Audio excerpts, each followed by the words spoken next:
I wish every Otome game could be a certified classic, but the genre runs the gamut in terms of quality, just like every other type of media. Some Otome games are bangers, and others downright suck.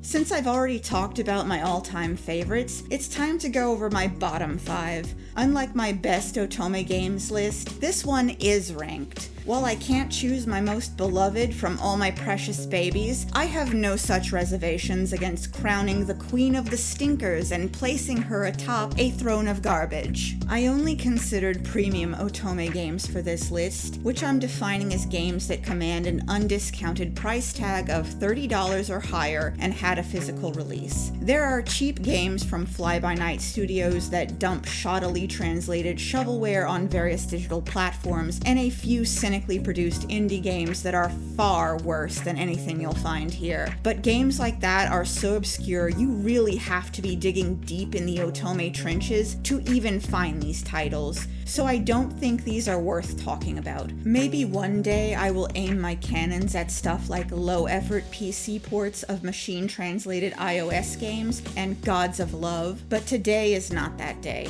Just as a cowardly disclaimer, I am not the first, last, and only word about the quality of these games. Each of these titles has plenty of fans, except for one that I would honestly be very surprised to get any pushback on. Just check out my comments section, because that's where they're all going to be. I don't have the power to banish these games to the Shadow Realm, nor would I want to. I just don't want to have to play them ever again, so don't take it personally if I happen to roast your all-time favorite. Since it's impossible to talk about why I have such rancor for these Otome games without going deep into their plots, there will be spoilers. Massive spoilers in some cases. Please make use of the timestamps in the description if you haven't played these games yet and you care about that kind of stuff. Without further ado, let's go dumpster diving. I first played 7 Scarlet when it was originally released on the PlayStation Vita in 2018. I know this sounds crazy considering how glutted the Otome game release calendar has been for the last few years, but back in those days, we only got a few games in an entire year if we got anything at all. So I powered through every game I got my hands on, even if I didn't like it. But 7 Scarlet broke me of my need to play every Otome game to completion. On my first attempt to play it, the sheer stupidity of its plot twists had me calling it quits after clearing the 3rd character route, which was, by the way, of much higher quality than the 2 that preceded it. Because I am a consummate semi-professional Otome knower, just for this video, I picked 7 Scarlet back up again and played it from start to finish this time. And let me tell ya, it was such a trip I almost decided to take it off this list. The plot is still stick a fork in a light socket dumb, but this time the campy, hokey plot twists that just seem to be dumped at the reader's feet with all the grace and timing of a cat puking up a hairball had me laughing so hard I frequently had to take a minute to compose myself before continuing. 7 Scarlet is one of the first attempts to blend horror, mystery, and romance in a localized Otome game, and unfortunately,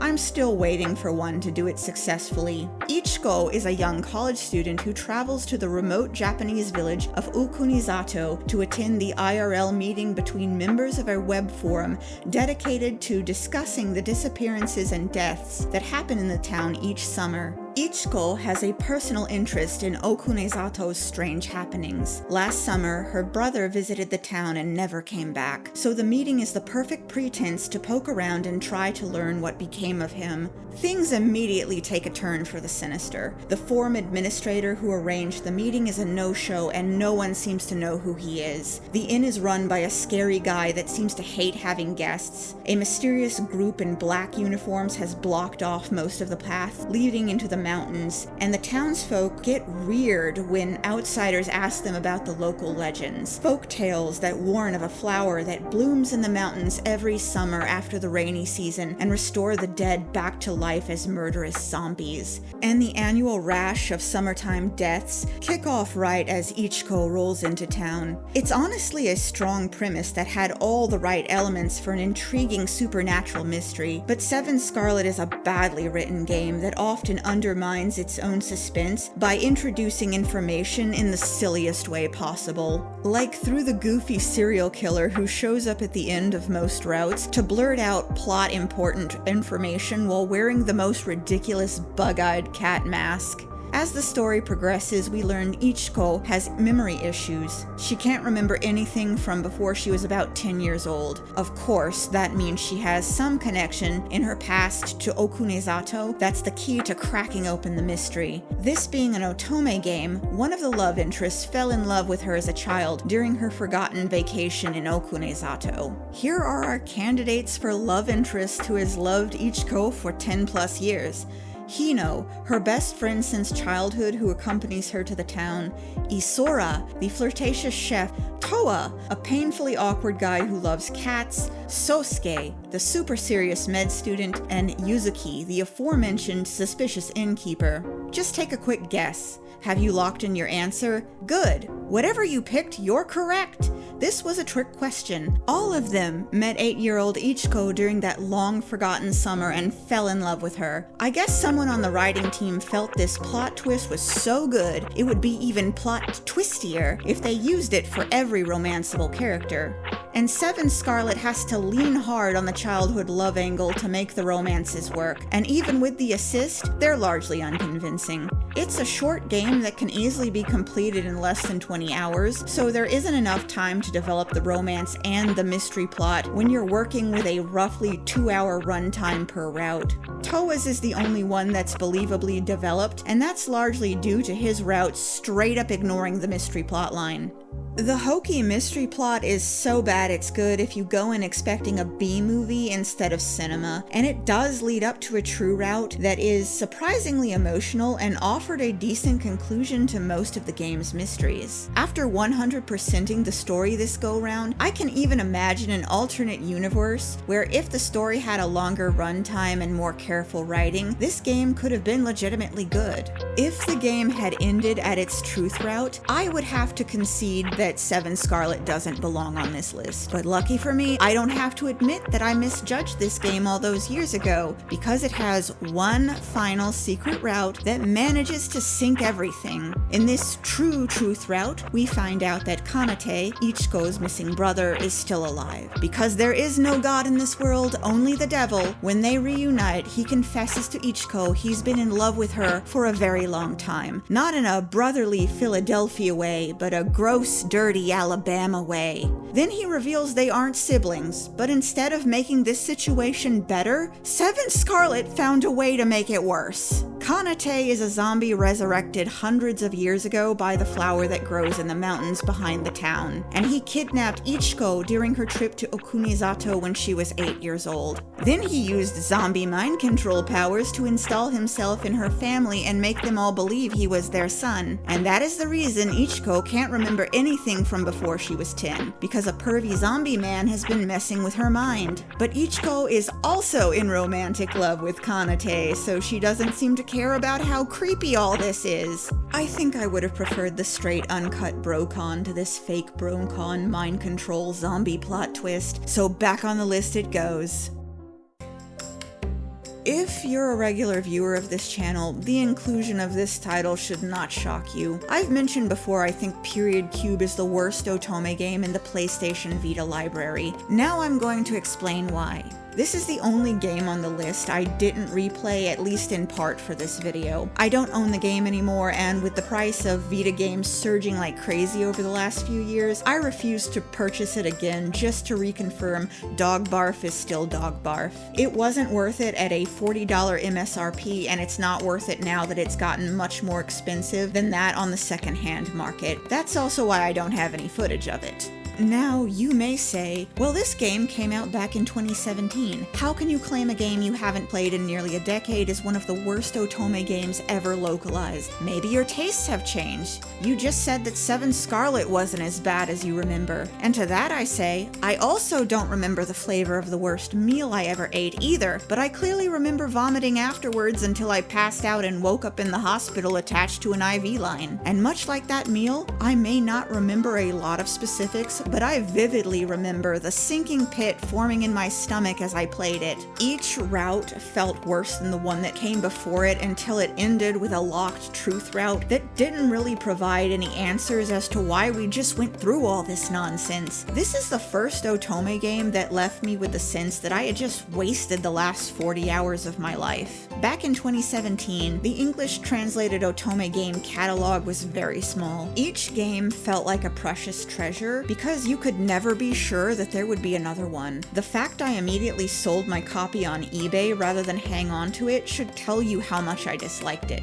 The actual plot of Period Cube boils down to an Otome version of Sword Art Online. There is a VR MMORPG that the heroine gets roped into playing by her gamer guy bestie. Upon logging in, she's granted a special character class that turns her into the most powerful player in the game. Something goes horrendously wrong and everyone on the server ends up trapped in the game world. I have very clear memories of the first and last routes I played. My first route was Astrum, the confident leader of the game's largest guild, who spearheads the effort to free everyone from the game. I don't remember how, but at some point, the players return to the real world and Kazuha, the heroine, meets IRL Astrum. In real life, he's nothing like his in-game persona. Instead of a charismatic leader, the Astrum she meets is a nervous geek who can barely talk to other people. But through Kazuha's love, Astrum finds the courage to be more like the character he portrays in the game. At the end of the route, I was like, okay, that was not quite there, but good start. Surely the next one will be a banger.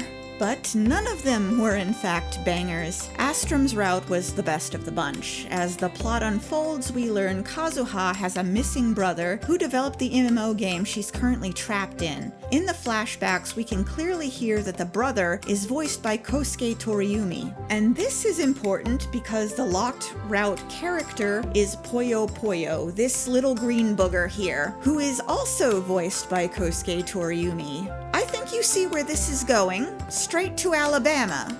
The locked route really cemented Period Cube's status as the worst Otome game I ever played for a long time. Not only did the Puyo Puyo route fail to explain Kazuha's brother's motivation for trapping everyone in an RPG beyond what had already been uncovered up to that point, it has one of the vilest scenes I think I've ever seen in an Otome game. Kazuha is sleeping at an inn, and Puyo Puyo, who's been traveling with her through the game world, transforms from the little green booger creature into the brother. He stares creepily at her in bed before he starts whispering about how difficult it is for him to not assault her in her sleep, and how he's thought about attacking her like this for years. Now, as an Otome gamer, you have to have some level of tolerance for a certain amount of chauvinistic BS, but this was far beyond my limits. This scene made me want to call the police. Few things in an Otome game have ever fired such a sense of visceral revulsion as this one scene.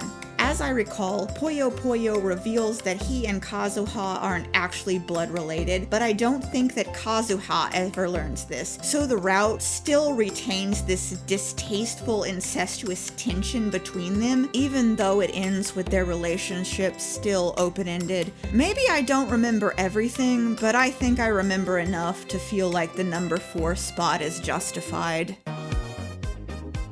If I can say anything nice about Seven Scarlet and Period Cube, it's that they're at least trying to tell a coherent story, even if they do a bad job of it. But as for what OZMAFIA is trying to accomplish, I have no idea, because there is nothing coherent about this pastel-colored disaster. I can understand why OZMAFIA has its fans. As one of Manga Gamer's few forays into the Otome genre, it was released on Steam and CD-ROM all the way back in 2016. And OZMAFIA dealt with subject matter that the handful of translated Otome games available on the consoles at the time shied away from. OZMAFIA's most infamous feature is its cheating routes. The 3 main love interests, Hot anime guy versions of the Tin Man, Scarecrow, and Cowardly Lion from The Wizard of Oz each have story paths where you can abandon the love interest halfway through the route for one of the other guys. There's also the controversial brothel route where Fuka, the heroine, gets involved with the gigolos at an all-male brothel and enters a corruption spiral of threesomes and kink play until she becomes a shell of her former self. Nothing explicit is ever shown on screen, but even with a fade to black, no other Otome game at the time had this kind of dark, edgy raunch factor. Let me be clear though, I don't dislike OZMAFIA because of the cheating and the tawdry sex. In fact, there's a lot of Otome games that probably could benefit from the drama of cheating and tawdry sex. I dislike it because I found it to be an oddly paced, disjointed muddle of a narrative that's as unpleasant to sit through as it is confusing. The game opens with Fuka regaining consciousness in an alley. She's immediately attacked by a guy with a sword, and because of her amnesia, she has no idea why he wants her dead. In a blind panic, she runs into the three main characters of the titular OZMAFIA, who take her under their protection and scare her attacker away. Making her a temporary member of their group, they explain the rules of their town to her. Everyone who lives there is obligated to join one of the various fairy tale themed mafia factions. The mafias are rivals who compete for territory, and should one of the factions claim complete control of the city, they will be able to ascend the tower in the town square and meet the sorceress who created their world at the top. So the plot must be for Fuka to help them win the turf war and enter the mysterious tower. Well, if it is, they must have saved that for the locked truth route, because while I didn't come close to playing all the character routes, I played enough to know that saying OZMAFIA has a plot is to assign it a degree of cohesion that it just doesn't have. The narrative feels more like a series of random events happening in sequential order rather than a purposefully connected series of scenes that builds up to a conclusion. Fuka spends the game hanging out in town with the various characters until she selects one to be her beau. The mafias don't even fight each other all that often. Instead, they do random stuff like putting on beauty pageants and having parties. The reason I never attempted to get the truth route is because the unlock conditions for this game are ridiculous. There are 10 romanceable characters, and as I understand it, to see the true route, you need to clear at least one ending for each of them. But the truth route doesn't finish the story. If you want that, there's a hidden epilogue you can only read if you get every ending. The 7 side characters have 2 endings apiece, and the 3 main love interests have 6 endings. You'd have to get over 30 endings to access the epilogue and complete the story, and I'd be hard-pressed to do this for a visual novel that wasn't utter dog water. Scenes have a choppy feel to them, and they end in odd places. Sometimes the story will cut out right in the middle of the action and skip to the next thing. When I played through the common route the first time, I originally thought it felt so disjointed because the writing team was trying and failing to develop 10 love interests without dragging the common route out forever. But when you enter the character routes, this situation gets worse instead of better. Each scene is bookended by a black screen that displays the game's logo with an accompanying musical jingle that really draws your attention to how short these scenes are. During a review of the video I captured while playing through a route for this video, I counted 3 scene breaks in a single 6-minute video clip. That means each scene lasted roughly 2 minutes. You know how you can generally tell when a story is about to end because you've gone through the rising action, the climax, and the falling action, like in that diagram your literature teacher taught you in school? OZMAFIA gives you none of that. It just ends. When the credits rolled, I was completely caught off guard. I didn't expect it to end at that moment.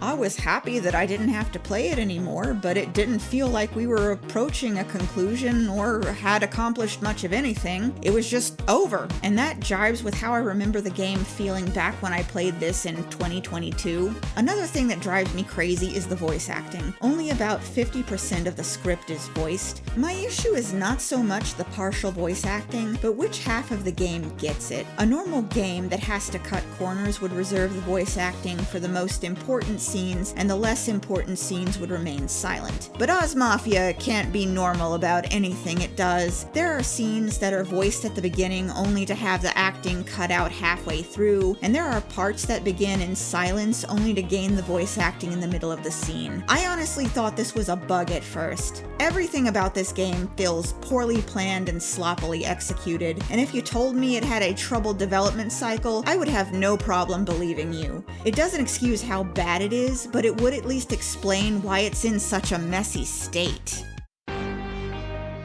I just have one question about Paradigm Paradox. Why?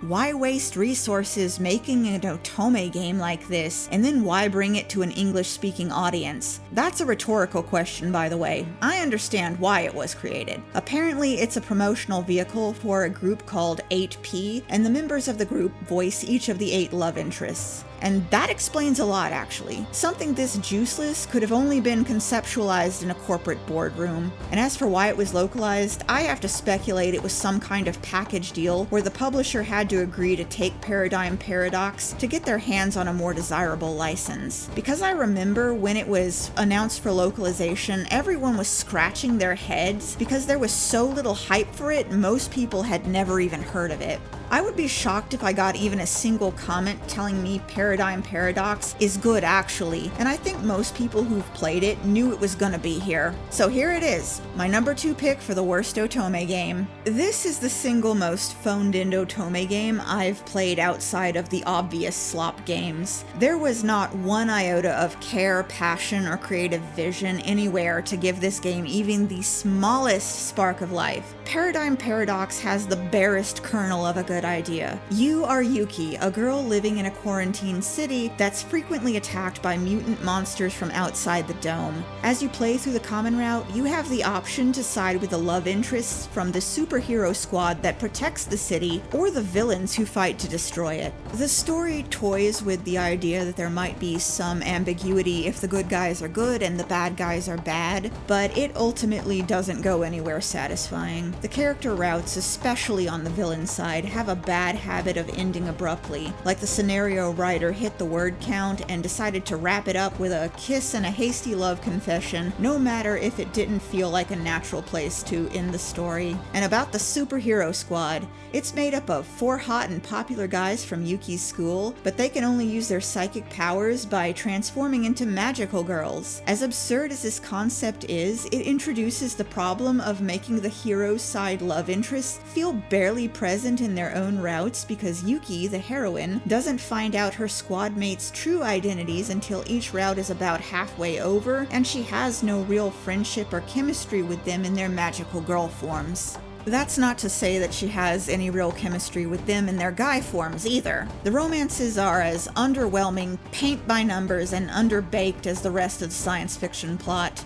There is something so funny about this game being a promotional tool for the male voice actors, and then making the guys on the superhero side girls for half the runtime. They had to cast female voice actors to play the heroes in their magical girl forms, so the game doesn't even accomplish its main goal of showcasing the members of P8. Admittedly, I've only played 2 of the hero routes and 2 of the villain routes, but I feel like half the game is more than enough to assess its quality, and frankly, I've given it more time than it deserves. Paradigm Paradox is the worst type of bad, a very boring kind of bad that's born more out of cynicism than ineptitude. I don't think anyone on the development team had any real attachment to the project or enthusiasm for it, and that's why the final product feels like the Otome version of unseasoned food. Yeah, it's technically edible, but it provides no real satisfaction. That's really all I have to say about it. When I was in the planning stages of this video, I knew which games the bottom 4 would be, but I wasn't entirely sure where they would end up in the rankings. But that the top spot was reserved for Charade Maniacs was never in doubt. This, my friends, is the single worst Otome game I have ever played, and I sincerely hope it is the nadir of quality for a good long time. It was originally released on PlayStation Vita in 2018, but but we didn't get it until its Switch port was picked up for localization in 2023. I first played it close to its release date, and I could not even complete one full character route just for this video, so I could say that I gave it a fair shot before I crowned it Queen of the Stinkers. I saw it all the way through its truth route. I did not, however, 100% it. I went into this second playthrough with every intention of doing so, but Charade Maniacs is structured in such a way that you only need to complete 6 character routes to access its true ending, so that's what I focused on first. And after witnessing that true ending, you could not pay me to keep going. Charade Maniacs is set in the distant future. Hiyori Senna is looking forward to her summer vacation, but as she leaves school on the last day of class, she suddenly blacks out and awakens in a room full of computers with 9 other men. Some she knows from school, but most are strangers. They're informed by the masked director they are going to participate in the Otherworld stream. Basically, they'll be actors in a pirate TV show for the entertainment of the Arcadians, people who look human on the surface but are actually ooze monsters in human camouflage. If the Arcadians like their performance and they earn enough approval points, everyone can eventually go home. But if they refuse to follow the script, they'll receive a punishment, which can be anything from the director making specific body parts stop functioning to vaporizing them on the spot. At first, the dramas are harmless. The scripts are cringe, and the worst anyone suffers is embarrassment over the cheesy lines. But the skits quickly get more extreme, with the scripts calling for the cast members to do things that will hurt themselves or other people, because the Arcadians really like violence. And to make matters worse, there's an agent working for the director mixed in the group to make sure everything stays as entertaining as possible. But if they can identify this traitor, they can go free, which should give them every reason to ferret this person out. The reason I hate Charade Maniacs so much is that it sets itself up as a high-stakes survival game and then does everything in its power to introduce some loophole to the rules of the Otherworld stream that steals away any sense of tension or danger. As we move through the story, we learn that the stream has been going on for many years, and the director actually nerfed the rules for the last several broadcasts because everyone kidnapped for the game ended up dying during the filming. Toward the end of the common route, Hiyori refuses to act out a scene where the script calls for her to push the youngest cast member out a window, and her voice is taken because of it. We're told prior to this that once cast members start getting penalties, it tends to create a negative feedback loop where it's harder for them to act, and they're more likely to receive further punishments until they get vaporized. There's a real sense that Hiyori is in danger, but it's only allowed to last for a moment, because a new rule gets introduced that allows her to get her voice back if she agrees to do the skit again, and things like this happen constantly. One of the love interests is a sponsor, what the game calls a human collaborator, who works with the director out of a twisted sense of devotion. And in his character route, he gets one of the other characters vaporized. For a hot minute, he's shown to be a legitimate danger to the cast, but the story pulls another bait and switch because the other character wasn't permanently killed. He can be revived if the other team members pledge enough points to revive him. And by the way, the sponsor does not do anything to sabotage the team outside of this one route. He is otherwise inconsequential to the overarching storyline, and you wouldn't even know he's team bad guy if you didn't play his route. I have never seen a Killer Among Us werewolf game type story so determined to undermine itself, and that's the primary reason Charade Maniacs is so frustrating. Now, there is a tension between its ambition to straddle the line between a suspense story and a romance story. After all, suspicion is poison to love, but the romances are often not very good. With 9 characters, the routes lean towards the shorter side and are often congested with plot stuff, so the romances end up feeling a bit underbaked. It doesn't help that 3 of the 6 I read didn't have a real resolution, leaving the characters trapped in the limbo of the ongoing game. The game is cagey about how permanently dead the other groups that participated in the stream are. Sometimes the text leads you to believe they can all be brought back, but other times it's only people from the more recent rounds. I attribute this to the localized script. This is one of the worst localizations I've seen in the last few years. People complained about how awkward the wording was when it was first released, and it did get patched. I think the common route read smoother this time around, but once you get to the character routes, there are segments that are still almost incomprehensible. Now, as for the grand mystery behind the Otherworld stream, in the truth route, it's revealed that the producer, the mastermind behind everything who's been hiding among the cast, is actually a rogue AI that's up on this old destroyed moon base that had its ethics setting toggled off. And the producer has spent the last 3 decades kidnapping humans for its own entertainment, and the sponsors are people who obey the AI producer without question because it reached out through the internet to offer them emotional support in a moment of need. It's not really the game's fault, but I really hate that this plot point would have been completely unrealistic and silly when this game was first released in 2018. But it's 2026 now, and I think we all can read between the lines and see that the sponsors are suffering from AI psychosis. A crummy Otome game predicted our dystopian present, and there's just something so humiliating about that. Hiyori's final choice in the truth route is to decide if she will download the AI from the moon base and bring it to Earth or delete it forever.